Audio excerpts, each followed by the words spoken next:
Hello, Nets fans. Welcome to the Brooklyn Buzz, presented by OTGBasketball.com and NetsRepublic.com. I'm your host, Nick Fay. With me, as always, Jac Manuell. What's up, Jac? I got retweeted by Nets Daily. Got a quote tweet from the Brooklyn Nets official account. It's a good day to be a Nets fan, Nicholas. You're famous. Please don't leave the show. We love you here. We are doing another player preview today. Today is Allen Crabbe. Before we get started, as always, quick reminder, you can check us out on iTunes, Blog Talk Radio, OTGBasketball.com, NetsRepublic.com, Dash Radio, and YouTube. Feel free to comment, retweet, let us know what you think, subscribe. Positive reviews are always appreciated. But Allen Crabbe, we're going to talk a little bit about last year. Like we mentioned before, you can check out our previous pods. We did season reviews on all these guys. But in terms of last year, it was kind of an up and down year. He had a slow start. He really picked it up, had some big games. That one against Chicago late in the season, 41 points, 12 of 15 from the field, 8 of 11 from three, 5 rebounds, 4 assists. What were some quick thoughts on Crabbe last year? Yeah, up and down. I think health played a big part in him being able to attack the season at full gusto.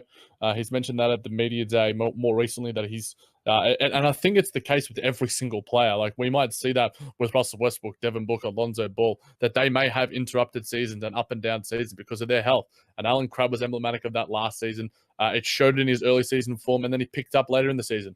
He's a vet. He knows how to sort of get his body right. And by the end of the season, he was showing some really nice glimpses of why we, gave up so much in terms of contracted money and salary cap to get him on the books. Yeah, and I think that contract is the one thing that people always associate with him. This year he's going to be making $19.3 million. Next year, player option for $18.5, and obviously that's going to be over his head. But what would you call last year a success or a disappointment for Allen? I think if we're going overall, Nick, it'll be a disappointment. But if we're splitting it up by first half of the season and second half of the season, you'd say the second half was definitely a disappointment. But by the end, it turned into somewhat of a successful season. So I think, I don't want to, I'm always a guy who likes to be a bit more positive than negative, glass half full, so to speak. But I think, overall, if we're looking at it as a whole, it was a disappointment because of what he's shown in his time with Portland and what he's capable of putting out on the NBA floor. So I think for me, just a slight disappointment. Yeah, I agree. I think, like you said, though, the injury in training camp and not getting full groove and feeling comfortable, you could sense around All-Star break and post-All-Star break, he felt like a different guy, confidence-wise, chemistry-wise, and I think that'll kind of lead into this year. But talking about some of his strengths and weaknesses, obviously three-point shooting was huge, finished in the 93rd percentile in spot-ups last year. Off-ball movement was great, and we saw some nice improvements defensively. Obviously, there's still room for growth, but what were some strengths for you? Yeah, I think that three-point shooting is always going to be. It's just got such a fluid motion. It's beautiful. It's very, very nice. Him, Joe, are just a joy to watch. I'd love to see Allen Crabbe in a breakdown video similar to what Joe Harris has done before, just to see how his mechanics and all those sort of things. Because I certainly can't shoot a three-point, and I think I'd love to see that. Yeah. But I think the main thing obviously was his three-point shooting. We saw some improvements defensively. He mentioned to the media that that's one thing that he could bring in terms of his just energy. He was able to just go, okay, I can do this. Even if I'm not lighting it up from the perimeter, I can bring that energy on the defensive end, that engagement. And I think that he showed that. I think his leadership as well, and just his ability to. The system relies so heavily on three-point shooting in Brooklyn with Coach Kenny, and obviously the crux of that is Allen Crabbe. So to be able to have such a heavy emphasis on someone, on one or two or a few players in our offensive system, and for him to still do quite well, without a training camp, I think that, it shows just to his character and his experience as well.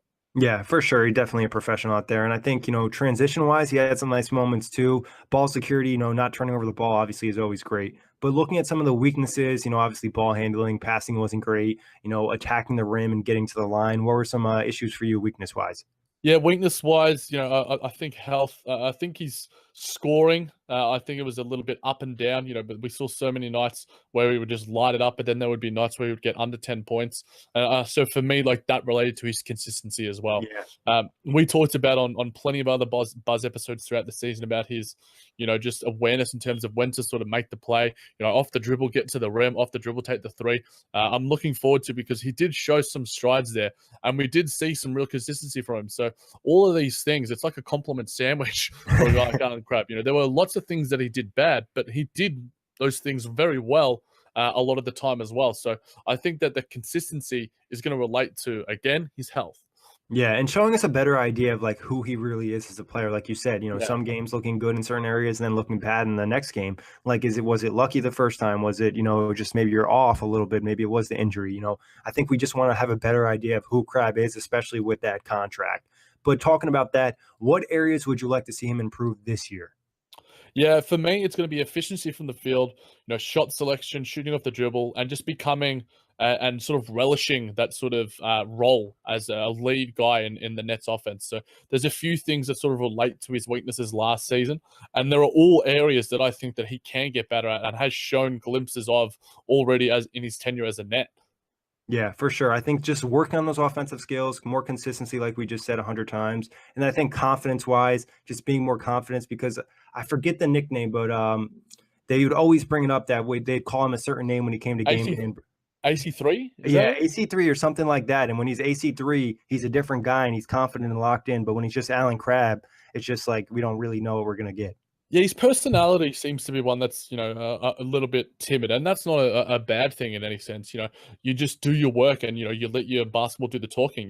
That Jared Allen's that similar sort of guy, but I think maybe adding in guys like Shabazz and APR and guys like Ed Davis, former teammates of his, gives him that sort of comfort level as well. I think the full off season that we've seen from the Nets guys in terms of other than Jeremy Lin, who's now out of here, we've seen a full bill of health for the most part, and I think that's going to bode well just for the cohesion of him because I think he works well when the net system works well, and he's going to get nice open looks from guys like D'Lo, from guys like Spencer, and it's going to make his life a whole lot easier because, as you mentioned, he is absolutely elite when it comes to spot up shooting. Now, talking about his teammates and coaching, how are they gonna help him improve this year? I think it's going to be getting him those open looks, like I mentioned, Nick. In training camp, finding the right place to find the correct play for a guy like Allen Crabbe coming off the screen, the ball movement, and I think providing him and utilizing the right lineups. I think that at times, Coach Kenny, and we've mentioned it ad nauseum, the fact that he might not have utilized the right pieces at the right way, he might have subbed guys too early. But Allen Crabbe is just so important to what the Nets do. And I think if you have the right pieces around him, whether it's offensive rebounders or whether it's, floor generals that can just get him the right passes or whether it's, other 3-point shooters like Joe Harris and Damari Carroll, then I think that they're going to be able to get the best out of a guy like Allen Crabbe. But a lot of it will probably be on him and his own health.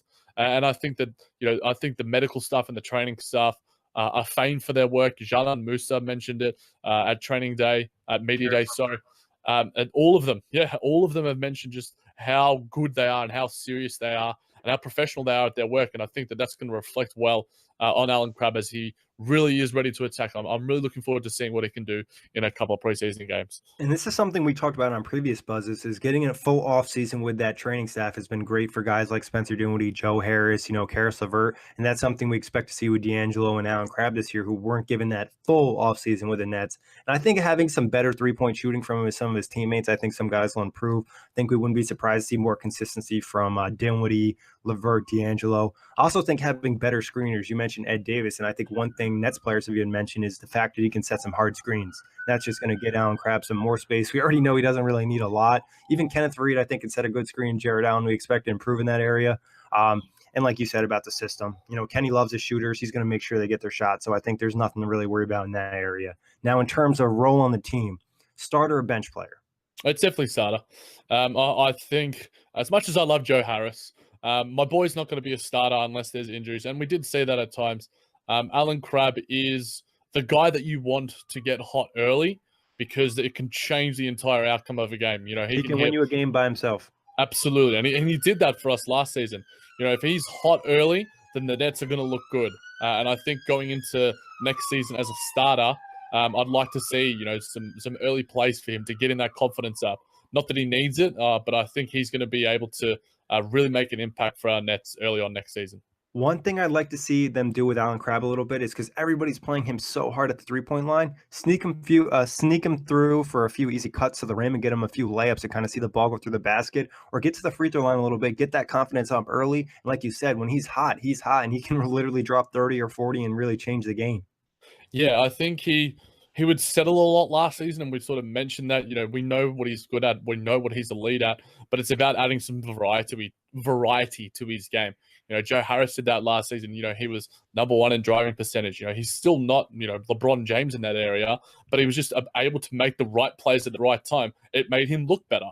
Allen Crabbe has the ability not necessarily to get to that sort of level, but if he makes the right plays and adds a little bit of finesse to his game, so to speak, it's going to bode well for him. And not just his numbers and his scoring numbers, but his percentages and his 3-point shooting numbers are going to benefit, because he's going to be a threat not just from one area, but he's going to be a threat from multiple areas. Yeah, and the way Joe Harris did it wasn't like with speed and athleticism. Obviously, he might be a little bit stronger than Crabbe because Kenny's compared him to like a football player, but it was a lot of fundamentals, just getting his shoulder in front of him, get that body positioning right, where the defender is just in a position where you can't block the shot. You protect the ball with your outside hand, you're good going to the rim. And I think that's something Crabbe could really learn to, especially because he's a little bit longer and lankier than Joe Harris. So there's no reason he can't do that. And people are playing him just as hard at that 3-point line. But minute-wise, what do you expect to see? Yeah, he was second in minutes last season for our Nets, only marginally behind Damari with 29.3 minutes per game. I'd assume that it'd be something similar, but throughout the season, if he's going to get hot, he could be one of those guys that, Coach Atkinson wants to leave out there. It could, hit above that 30 range. I think, 30-31 is what we might see from him next season, especially because early on, he wasn't necessarily as healthy. So I think, because he's got that clean bill of health, it's going to he's going to be able to play 30 minutes plus on a regular basis. Yeah, that's a great point. I think if he didn't have that, the injury last year, and then I think he dealt with another ankle injury middle of the year, he probably would have seen average around 30 minutes. And I think that's probably what we're going to see this year, just because there's more depth than we mentioned before. Kenny doesn't necessarily like to play guys big minutes, but usage wise, we're going to see a bump or around the same. I think we might see a minor bump, Nick. I think that there'll be some more plays for him, and I think that, he'll be a bit smarter and a bit more engaged and a bit more consistent. 19% last season, 11th on the team, funnily enough. He's not a ball handler, but I think that we might see a couple off the dribble moves, like we mentioned, sort of getting to the rim and such, getting some free throws. He did have some nights where he had some nice passing nights as well. I think that he could push that 20% range. But again, he doesn't need the ball in his hands for a very long time. You look at Klay Thompson, you look at JJ Redick, these guys use their body movement and just they're moving their feet and just to be able to make the most impact. They don't need to dribble the ball 100 times like a James Harden to have an effect on the scoreboard and have an effect on the game. Yeah, I think you're right. I think maybe a slight bump, but probably around the same, just because he doesn't necessarily need the ball a ton. He's going to benefit the most from coming off screens, getting those spot up attempts, or, off the dribble type of stuff isn't really his game. We might see some games where he's feeling more confident. We saw later in the season, but I wouldn't expect anything huge. Now, what do you think in terms of the season? What's he going to do stat wise? Give me a stat line. Yeah, I'm going with 16 points per game. 15, That's what 16. I have. Yeah, 4 rebounds and maybe 1.5 assists per game. But Nick, for me, I want to hear your thoughts on what you want his 3-point percentage to be. Now, it was about that 37 range last year, but obviously he's shown across his tenure that he can be one of the best in the league when it comes to efficiency from the perimeter. That for me is going to be the key sort of standing point into how his sort of scoring numbers go up. It's going to be his efficiency and his percentages. Where do you think that'll land? So I believe you asked me on our previous buzz if I thought Joe Harris and Allen Crabbe would both shoot 40% or more, and I said yes. So I like to stay to my word. So I think he'll shoot 40%.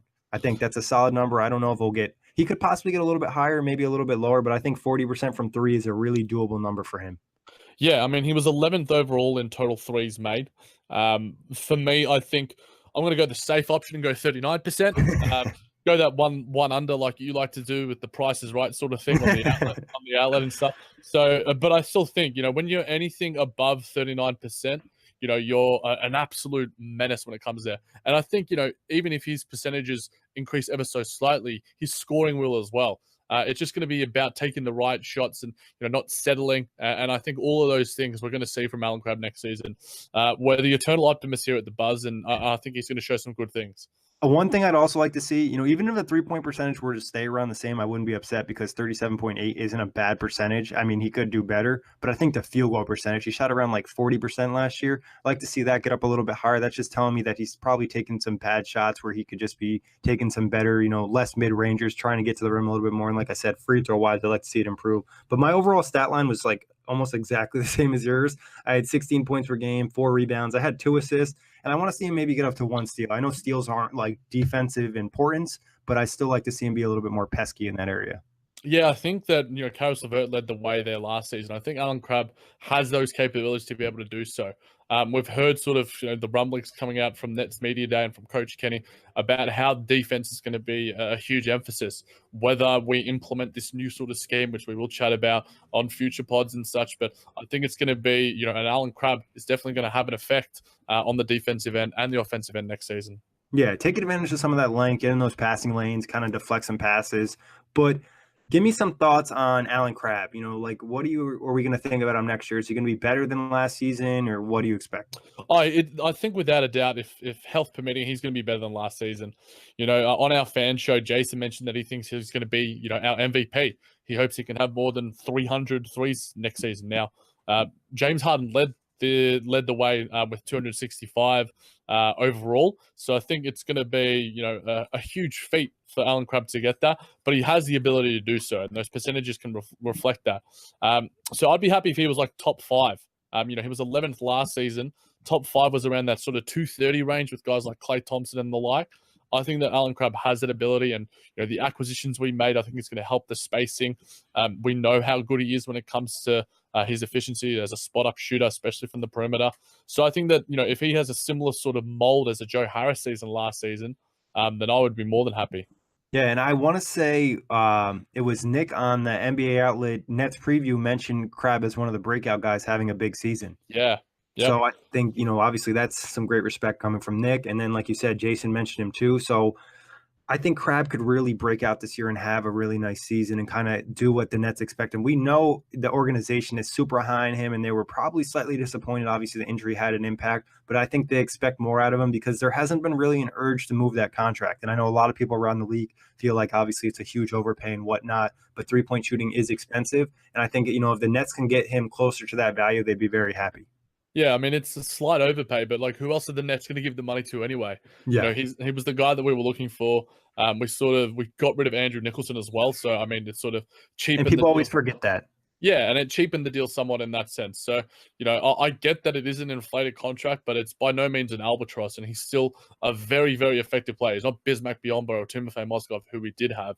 And also, if you are looking for, Allen Crabbe and, his efficiency, Nicholas Letourneau, at Nets Republic, and a guy, big friend of the show, big friend of the Buzz, did a nice sort of video breakdown, as he does so often, on how awesome Allen Crabbe was and how important he is. Nick is probably one of the best video breakdown people on NBA Twitter in general. Like, he's definitely the best Nets guy, so make sure you check him out. But Crabbe, are we going to see him at 3-point contest this year? If it's not Joe Harris, it better be Allen Crabbe, Nick, or we riot. We need to start some sort of Twitter campaign. Whoever has by sort of January or so, the higher field goal percentage or the higher number of threes made, we start a buzz campaign to get one or both of our boys into the 3-point shootout. Yeah, that would be awesome. I'd like to at least see one of them there. Obviously, Spencer Dinwiddie won the skills challenge last year, but I'd like to see one of the guys. I was surprised. I mean, I wasn't fully surprised because the Nets don't get respect, but I think their hype is starting to build up. So this year, I think they should get maybe a little bit more action in the All-Star game. It'd be nice if maybe one of the guys squeeze into the actual All-Star game, but that's high hopes. Yeah, well, we're going to be dominating everything, mate. We got Taco Bell skills challenge last year. We won that. D'Lo's going to be making the All-Star. The sophomore challenge, Jana Moose is going to win the MVP for that. Nets take over next season, and the Buzz will be covering it all. Anybody used to be in the dunk contest for the Nets? I'm trying to think, but I don't know if they'd have anybody. They always have a token big man, so maybe Jared Allen. If he gets some fancy stuff, he jumps over a car, maybe jumps over a Tesla. Who knows what? Or there's like a hoverboard. There's some modern crap or something. I couldn't not see. But Kenneth Faried's also the manimal. We might see some slams from him, but he looked pretty fit yesterday at media day too. Oh man, he's jacked. I'm super excited for all of the Nets, and I'm even excited. I'm just excited for all these player previews as well, and we'll have Kenneth Faried covered very soon as well. Yeah, honestly, I'm just excited for preseason. Like, I just love seeing on the court, even playing like 2K or NBA Live, seeing your team together, passing the ball, knocking down threes is always fun. But any last thoughts you want to get in on Crab Jack? No, we are crab people at the Brooklyn Buzz. Make sure that those crab emojis are ready, ladies and gentlemen. They'll be your most used ones very soon throughout the season. Get that crab counter going for 3-pointers. But like Jack said, can check out the other player previews. We already did Jared Allen, a lot more coming, a lot more on the Buzz, and make sure you're checking out Nets Republic, a lot of great Nets content, OTG for your general NBA stuff as well. And check out the show on iTunes, Block Talk Radio, YouTube, and Dash Radio.